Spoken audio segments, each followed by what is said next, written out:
Buenos días, bienvenidos al Centro Cristiano La Puerta Abierta. Estamos sumamente agradecidos con Dios nuestro Padre por permitirnos compartir su palabra. Bueno es alabarle y cantar salmos a su nombre. Acompáñenos a celebrar el nombre de nuestro Señor.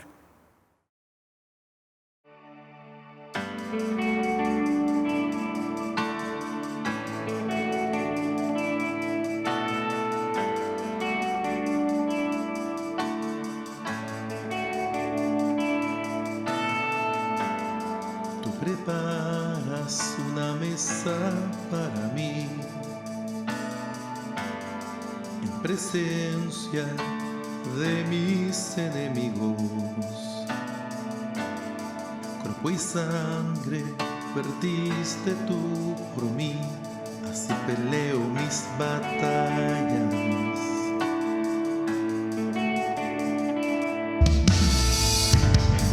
Tú preparas una mesa para mí en presencia de mis enemigos.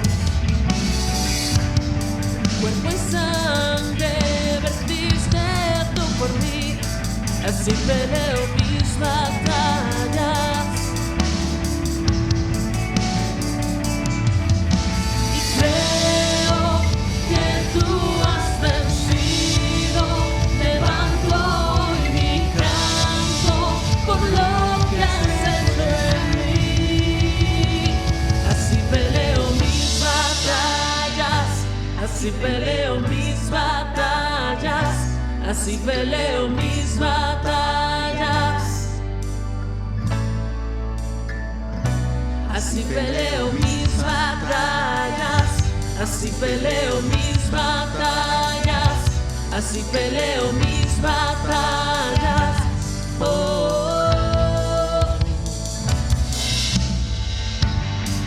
En el valle tú estás junto a mí, bondad y tu gracia por siempre junto a mí. Mis armas son amor y adoración, así peleo mis batallas. Y creo que tú has vencido. Levanto hoy mi canto por lo que has hecho en mí. Así peleo mis batallas, así peleo mis batallas, así peleo mis batallas. Y así peleo mis batallas, así peleo mis batallas, así peleo mis batallas.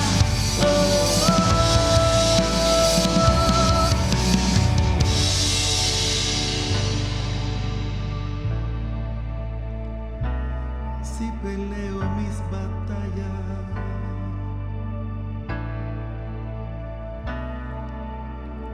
Aunque vea que estoy rodeado por ti.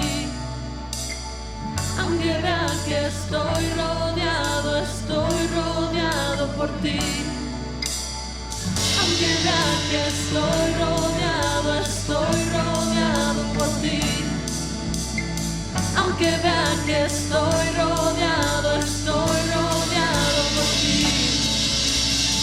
Aunque vean que estoy rodeado por ti. Aunque vean que estoy rodeado por ti. Aunque vean que estoy rodeado por ti. Aunque vean que estoy rodeado por ti.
peleo mis batallas.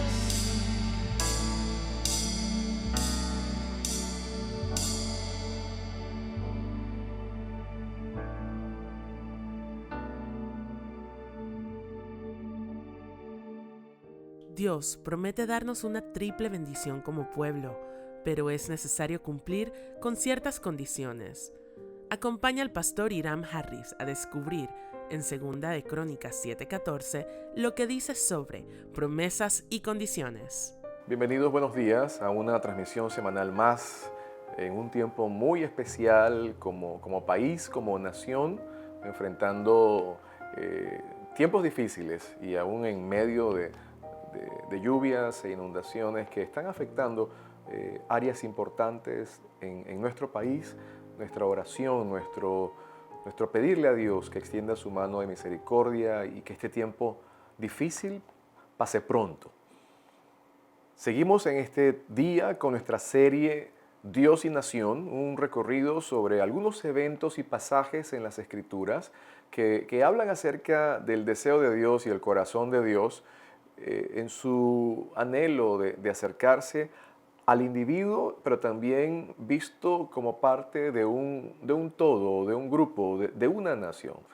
Y desde la palabra del Señor este día vamos a estudiar un pasaje que es muy conocido por la Iglesia del Señor, un pasaje que habla acerca de promesas y condiciones, promesas de la presencia de Dios, promesas del perdón de Dios y la promesa de la restauración de nuestra tierra por parte de Dios, sujeto a condiciones. Hablo acerca del pasaje en 2 de Crónicas 7:14. Hoy hablaremos promesas y condiciones. Y pedimos que el Señor hoy bendiga nuestras vidas, que su palabra, que al ser expuesta con la autoridad que ella tiene y en la unción del Espíritu Santo, toque nuestras vidas y nuestros corazones. En el nombre de Jesús, amén. La palabra promesa se conecta a una idea de bendición. Prometo darte o prometo traerte algo cuando regrese a casa. Algunos recordarán estas promesas de nuestros padres, o nosotros ya siendo padres de familia, de seguro alguna vez lo dijimos.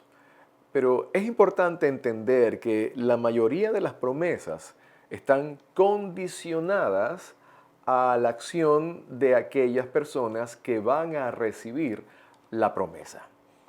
El pasaje que hoy nos acompaña, 2 de Crónicas 7:14, presenta el pacto de Dios con el rey Salomón al momento en que el rey finaliza el templo y lo consagra delante de Dios en una ceremonia delante de todo el pueblo. Hacemos un alto para mirar que hay un pasaje previo en Primera de Reyes, capítulo 9, versos 4 y 5, donde Dios hace un pacto especial con Salomón, pero a título personal. Dios le promete varias cosas a Salomón. Mantener su trono era la esencia de la promesa, sobre la base o el fundamento de una conducta determinada que se identificaba en esto. Dios le pedía a Salomón que anduviese en integridad de corazón, que guardase los estatutos de Dios y que obedeciera todo aquello que Dios le había mandado hacer. Hacer lo contrario, es decir, apartarse de los mandamientos de Dios, sirviendo a otros dioses, acarrearía sanción. Ahora, es importante entender que existe un trato especial de Dios con su pueblo desde el punto de vista personal y grupal. Pues Dios está interesado en nuestras vidas a título personal, pero también en nuestras vidas como parte de un grupo mayor, un grupo más amplio, llámese familia, llámese sociedad, llámese nación. De ahí viene inclusive la expresión cuando nos dirigimos a Dios como Padre nuestro. incluye la expresión mi comunión personal con Dios, pero entiendo también que soy parte de un grupo mayor que yo, de una familia más grande, más extensa, en donde Dios también quiere ser el centro en todo lo que hacemos. Nos preguntamos en este momento, ¿habrá consecuencias si el hombre se aparta de Dios para hacer su propia voluntad? De seguro todos estamos de acuerdo que la respuesta es sí. De hecho, el registro bíblico y la historia de las naciones y las historias de las personas, las historias personales, nos indican que cuando el hombre se aparta de Dios, cuando el hombre se aleja de Dios, existen acciones, reacciones o consecuencias directas a ese apartarse, a esa desobediencia.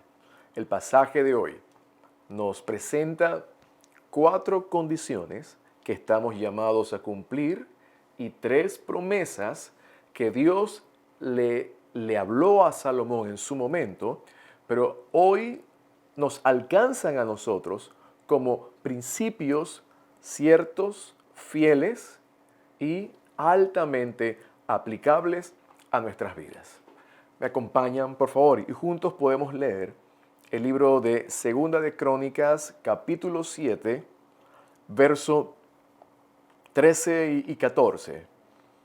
Dios le dijo a Salomón, si yo cerrare los cielos para que no haya lluvia, y si mandare a la langosta que consuma la tierra, o si enviare pestilencia a mi pueblo, verso 14, si se humillare mi pueblo sobre el cual mi nombre es invocado, y oraren, y buscaren mi rostro, y se convirtieren de sus malos caminos, entonces yo oiré desde los cielos y perdonaré sus pecados y sanaré su tierra. Creo que muchos conocen este pasaje, lo dijeron seguro de memoria mientras lo leía, y así es la narración y la historia que esta mañana sirve como base para ser desafiados a entender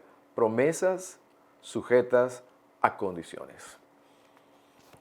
Habiendo Salomón finalizado la construcción del templo y dedicado el mismo delante de la presencia de Dios, Dios se aparece y le dice a Salomón, le habla sobre su decisión de escoger ese lugar especial como un lugar de encuentro personal entre Dios y el pueblo, y luego describe algunas situaciones hipotéticas, difíciles, que pudiesen representar crisis nacionales o momentos de sacudimiento.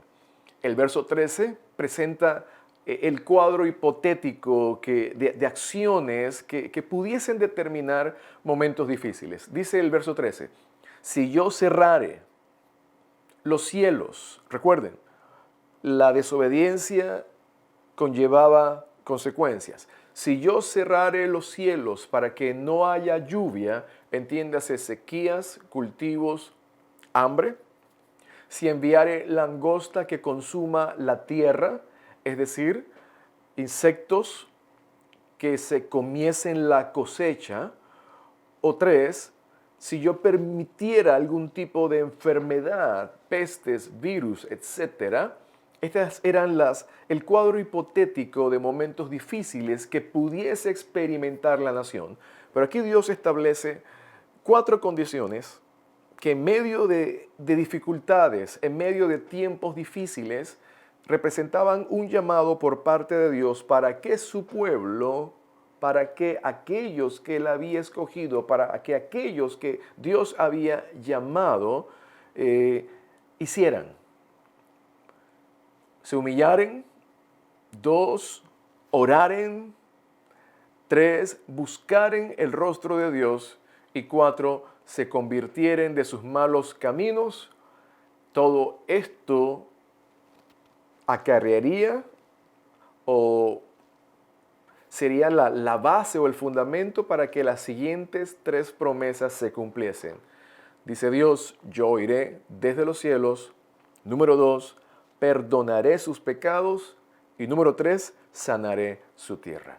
4 condiciones y 3 promesas. Vamos a mirarla cada una de ellas en detalle en el día de hoy. La primera condición, Dios le dice, si se humillare mi pueblo. Hemos hablado un poco sobre el principio de humillación en entregas anteriores y hablamos que la humillación en sí representa el sentido de total dependencia delante de Dios. Si recordamos en el Sermón del Monte, llamada las Bienaventuranzas, se elogiaba a los pobres de espíritu.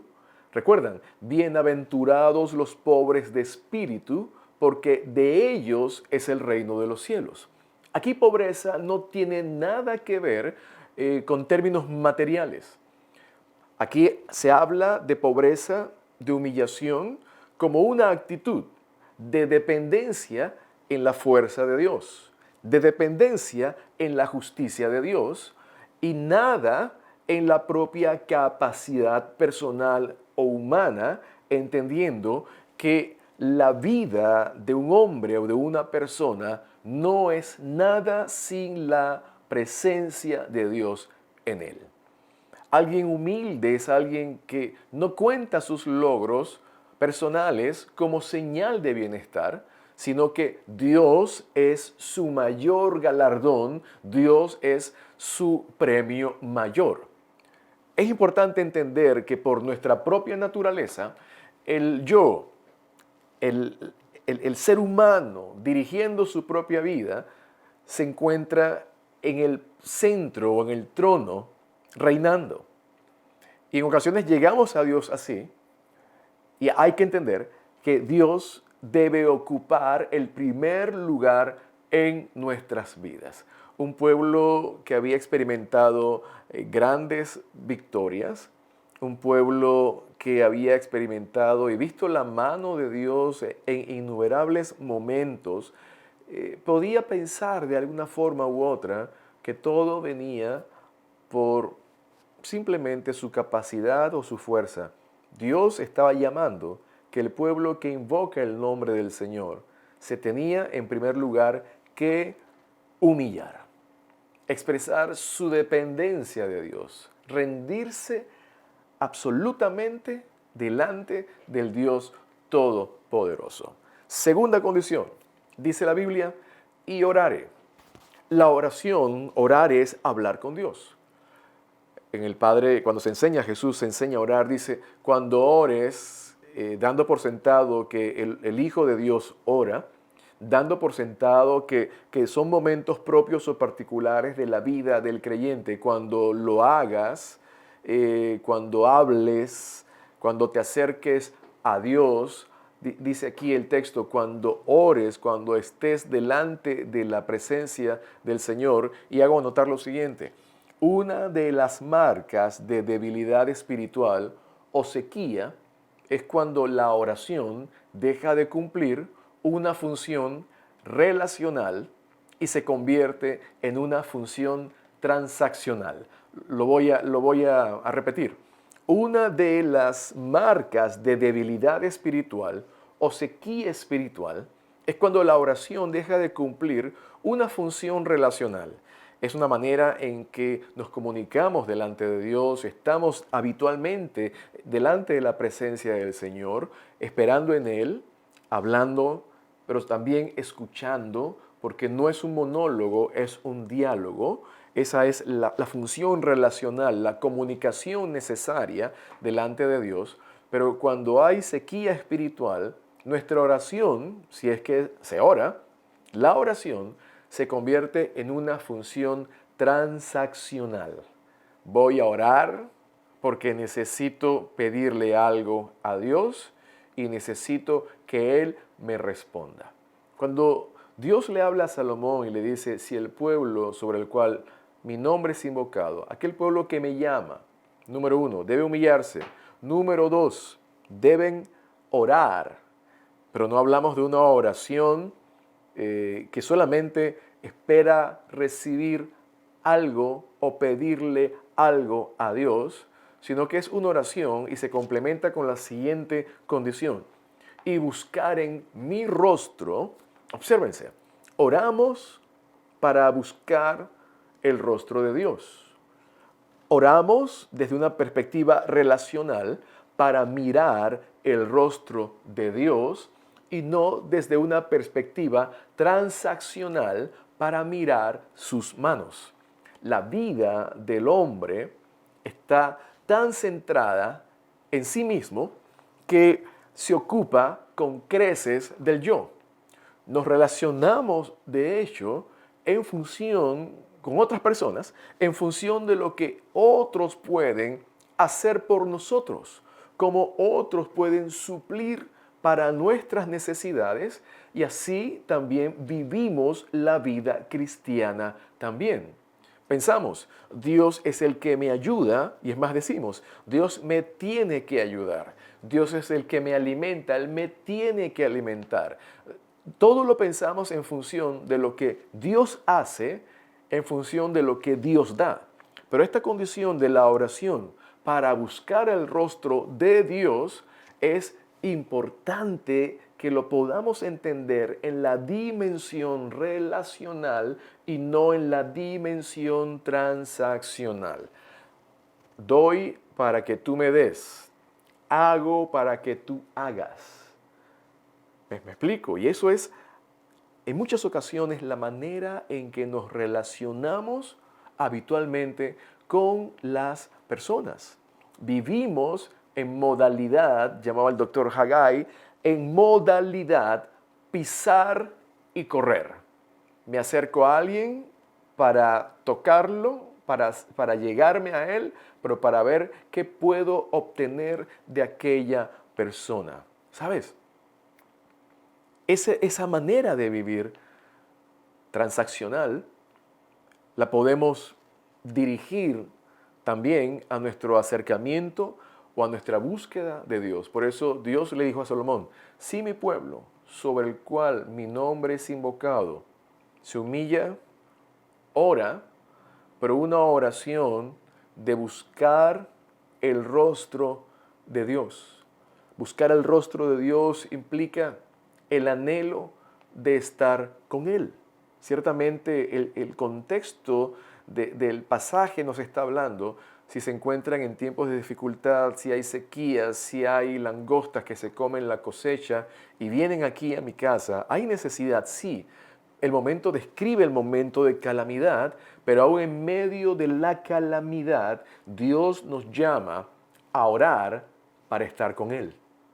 Dios nos llama para acercarnos a Él. Dios nos llama para buscar su rostro. Dios nos llama para mirarle a Él, para estar cerca de Él. Y cerca de Él es que podemos hablar, pero también podemos escuchar lo que Él está hablando a nuestras vidas. Esta cercanía es necesaria para saber nuestra parte en la historia del problema. Hablando de problemas, porque a veces oramos inclusive para que Dios arregle a la otra persona, pero no pensamos en que hay cosas que Dios nos quiere hablar, nos quiere mostrar y nos quiere revelar tocante a nuestra propia vida, y eso solamente se logra en el lugar de la cercanía, de la oración que busca el rostro de Dios y no solamente las manos de Dios. Hay una expresión que canta el pastor Marcos Vidal, dice, ya no quiero solo recibir tu pan, mi alma quiere conocerte de verdad. Observa, en aquel pasaje de la multiplicación de los peces y los panes, había un grupo de 5,000 personas. 10,000 ojos fueron testigos del poder de Dios. 5,000 personas fueron alimentadas. Y el canto y la declaración es, realmente Dios, yo no quiero ser de los 5,000. Yo quiero ser de los 12. de los 12 que repartieron el milagro, de los 12 que estuvieron dispuestos a irse contigo y pasar la noche en vela en medio de la mar, en medio de la barca. Prefiero ser de aquellos que estaban cerca de Jesús, no aquellos que estaban mirando las manos, mirando lo que Jesús traía para darles, sino que miraban más allá de lo que Él podía hacer, le miraban a Él por quién era y querían conocer y saber más de Él para que sus vidas luego pudiesen reflejarle a Él. Así que en muchas ocasiones que nosotros pensamos en lo que Dios nos puede dar, puede hacer por nosotros, pensamos en manos. ¿Qué traen sus manos? Lo que trae para nosotros y nuestro corazón que se engancha a lo material, que se engancha a las cosas, nos lleva por esa tendencia que hay en el ser humano de garantizar el día a día con los bienes materiales. Y corremos por los bienes materiales. Y en muchas ocasiones podemos ir en pos de Dios, en pos del Señor, por los bienes materiales, por las respuestas. Pero Dios está diciendo aquí al pueblo, este pueblo que me invoca debe humillarse, debe orar, pero una oración muy particular, una oración que busca mi rostro, que me busca a mí y que está dispuesto a caminar conmigo en una relación cercana e íntima, al punto que la cercanía implique que sea capaz de escuchar mi voz para hablar directamente a su corazón. Isaías 45, 22 dice, mirad a mí, sed salvos, todos los términos de la tierra, porque yo soy Dios y no hay más Dios.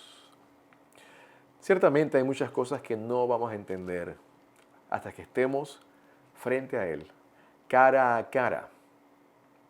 Ahora vemos en parte. Ahora nuestra mirada, nuestra visión, nuestro entendimiento de las cosas es borrosa. Pero un día todo se va a aclarar. Y la última condición que presenta el texto en 2 de Crónicas 7:14, recuerden, si se humillare mi pueblo sobre el cual mi nombre es invocado, oraren y buscaren mi rostro, número 4, y se convirtieren de sus malos caminos. La conversión implica la acción de cambiar de rumbo o cambiar de dirección. Apartarse de Dios trae consecuencias y nos lleva a estar lejos de Él, vacíos de Él, carentes de su presencia en nuestras vidas. Y en la vida debemos estar muy claros si estamos caminando cerca de Dios o lejos de Dios. El ser humano sabe, el hombre sabe dónde está, si está cerca, está lejos, si está lleno de Él o lleno de algo más. Si no se puede vivir en una zona neutral donde no se sabe. Se tiende a la presencia de Dios, se está lleno de Él, se camina en pos de Él o realmente no. ¿Vivimos para Dios o vivimos para nosotros? Él es el centro, el que guía, el que determina, Él es el Señor de nuestras vidas o nosotros somos los que seguimos reinando en el trono de nuestras vidas. El pueblo de Dios se caracterizaba por ser altamente idólatra. De continuo se iba en pos de dioses falsos. Era por la influencia de otros pueblos a quien Dios le había dicho, hey, manténganse separados, no permitan que sean afectados o que la influencia de otras naciones afecte sus principios, sus valores y sus prácticas. Así que el pueblo de Israel pronto empezaba a parecerse a los otros pueblos. Dios le había dicho, no se mezclen con los otros pueblos. ¿Pero qué? Hacían alianzas con naciones vecinas y empezaban a parecerse a ellas. Dios fue claro en cuanto a esto Y en una ocasión al profeta Jeremías lo anima, porque está en medio de un tiempo muy difícil, le dice, Jeremías, que ellos se conviertan a ti y tú no te conviertas a ellos. Esto está en Jeremías 15, 22. Dios les dijo al pueblo, conviértanse de sus malos caminos. La Biblia habla en el Nuevo Testamento acerca de la puerta ancha que lleva a un camino ancho de perdición, y también habla la Biblia acerca de la puerta estrecha que lleva a un camino angosto que lleva a la vida eterna. Por la primera puerta, la puerta ancha del camino ancho, camina mucha gente. Entra mucha gente por esa puerta, porque en ese camino no hay frenos, no hay advertencias de peligro alguno y no existen límites de ningún tipo o de ninguna clase. En ese camino ancho, entrando por esa puerta ancha, todo vale. Y encontramos expresiones como, vive tu vida al máximo, goza tu vida. Se dice inclusive de la gente que parte de esta tierra y dicen, tuvo una vida bien vivida, tuvo una vida bien gozada. Pero uno se pregunta, wow, conociendo a la persona y entendiendo el fruto de su vida, el resultado de sus decisiones, uno se da cuenta que realmente no era una vida bien vivida. Aunque hay que preguntar, ¿bien vivida en el camino ancho, en el camino de la perdición? Realmente esto no implica una buena vida, hablando de qué es lo bueno y qué es lo malo. ¿Buena vida a los ojos de quién? A los ojos de los que aplaudían en el camino ancho, en el camino de la puerta ancha, donde iban muchos. Bien vivida a los ojos de quién. Dios le dijo a Salomón, si ustedes se humillan, si ustedes oran, si ustedes buscan mi rostro y se convierten de sus malos caminos, entonces prepárense, porque esto les va a venir. Promesas, 3 promesas. Número 1, yo oiré desde los cielos. Qué tremenda expresión cuando vemos que Dios mismo dice, si ustedes hacen lo anterior, yo voy a estar atento a ustedes. Yo voy a escuchar la oración que hacen. Yo voy a estar pendiente de lo que está sucediendo con ustedes. ¿Por qué? Porque va a ser un pueblo que va a estar oyendo y escuchando la voz de Dios. Hay una oración que habla, óyenos, Señor, y llénanos otra vez con tu poder. Óyenos, por amor a tu nombre. Renuévanos, Señor, y restáuranos otra vez. Dice Dios, yo voy a oír. Oiré desde los cielos. Oiré su clamor. Oiré su oración. Oiré su voz. Identificaré cuando ellos hablen. Número 2, segunda promesa. Perdonaré sus pecados. El mayor problema del hombre y de las naciones se llama pecado. No es la crisis política, no es la crisis económica, no es la crisis social, es el pecado. El pecado produjo la separación del hombre y Dios. Y vino una sentencia de muerte, no solo física, sino espiritual. El hombre sin Dios tiene sus días contados, pero lo peor es que va a enfrentar la muerte espiritual. Por ello, Dios envió a su Hijo Jesucristo a salvarnos de la muerte eterna. Voy a escucharle desde los cielos. Voy a perdonar sus pecados. Y por último, sanaré su tierra. Aún la naturaleza fue sometida a vanidad por causa del pecado del hombre. Y el libro de Romanos, capítulo 8, 21 al 23, dice que la naturaleza gime. Cuando habla de gemir, vamos a entender lo que estamos viviendo hoy en día. Desastres naturales, conmoción en el ecosistema. ¿Por qué? También la naturaleza fue sujeta a vanidad. Y la naturaleza también está esperando la redención, la liberación, la manifestación de los hijos de Dios. Y la promesa es que también la tierra va a ser liberada de la esclavitud de corrupción a la libertad gloriosa de los hijos de Dios. El efecto del pecado fue integral, no solamente al hombre, sino también a todo lo que el hombre estaba llamado a administrar y a sojuzgar. De hecho, hoy se habla que la naturaleza le ha pasado factura al ser humano por haber violentado el principio cuando Dios le estableció al ser humano y le dio autoridad para que ejerciera dominio sobre la naturaleza creada y para que ejerciera un rol de administrador y de protector sobre la naturaleza que Dios le había asignado para que él ejerciera dominio.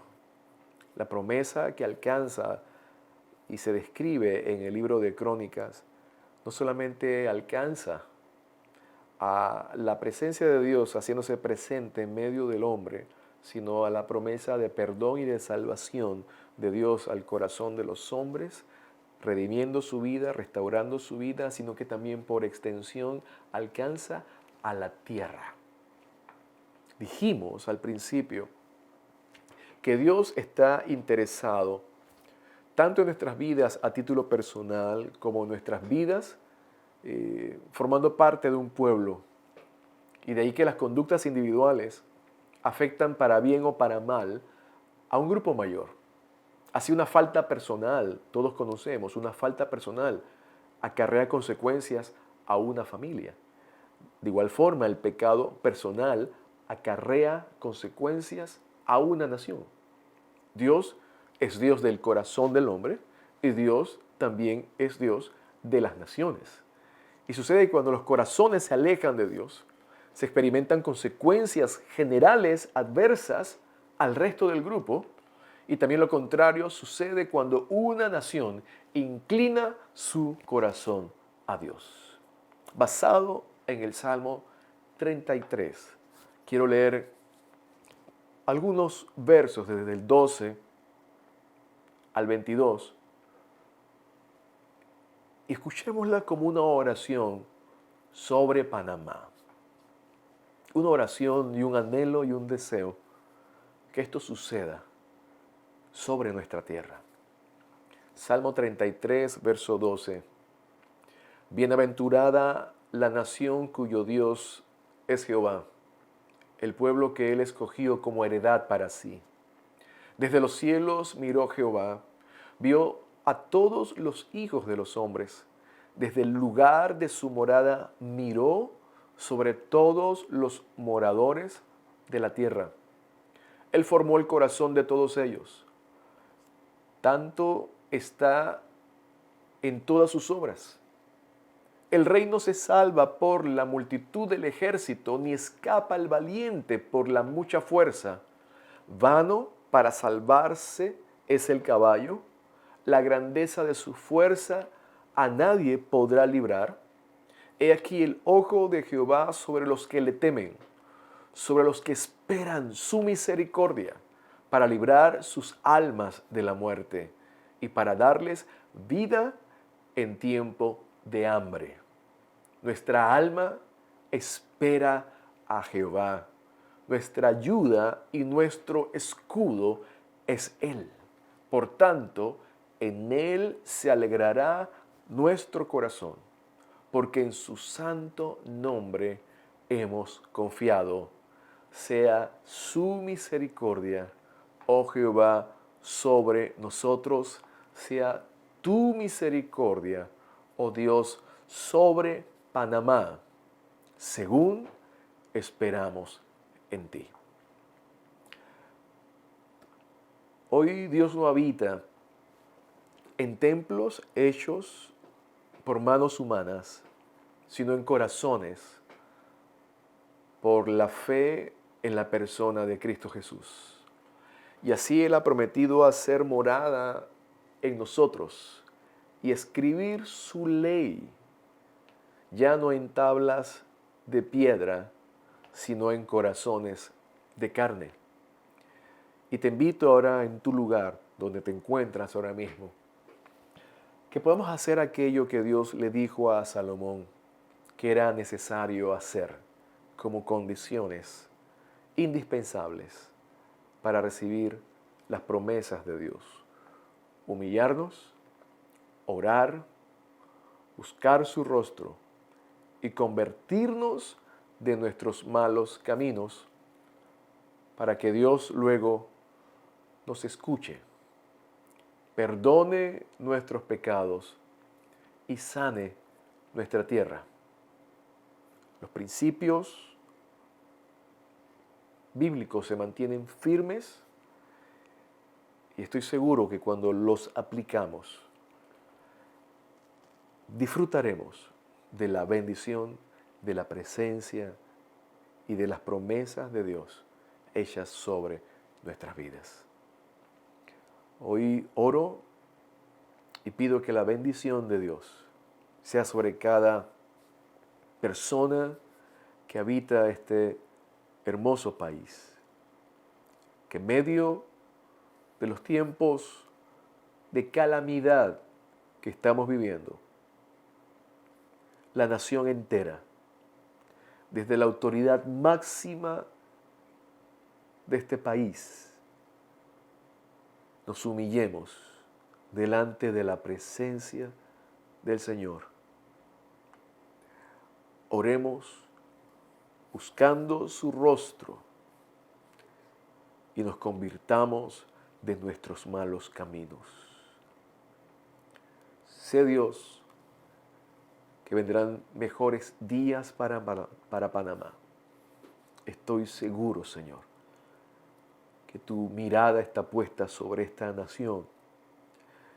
Y mi oración en este día es que cada uno de los que habitamos en esta tierra corramos delante de ti y miremos tu rostro y seamos salvos para la gloria del nombre poderoso de nuestro Señor.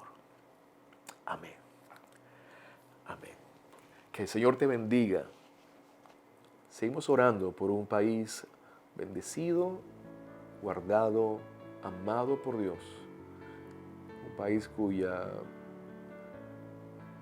a donde la mano de Dios se sigue extendiendo y su voz se sigue escuchando, porque el corazón de Dios es que cada panameño, cada panameña, cada persona que ha decidido habitar en esta nación vuelva su vida y su corazón enteramente a Él. Dios te bendiga, Panamá. Bienaventurada sea la nación que establece a Dios como el centro, como la piedra angular sobre la cual construye su vida, su historia y su legado. Que Dios te bendiga. Si al escuchar este mensaje usted tomó la decisión de hacer a Jesús su Señor y Salvador personal y le gustaría crecer en su caminar de fe de la mano de Dios, puede contactarnos en nuestras redes sociales que aparecen al pie de esta transmisión. Gracias por acompañarnos. Que Dios les bendiga.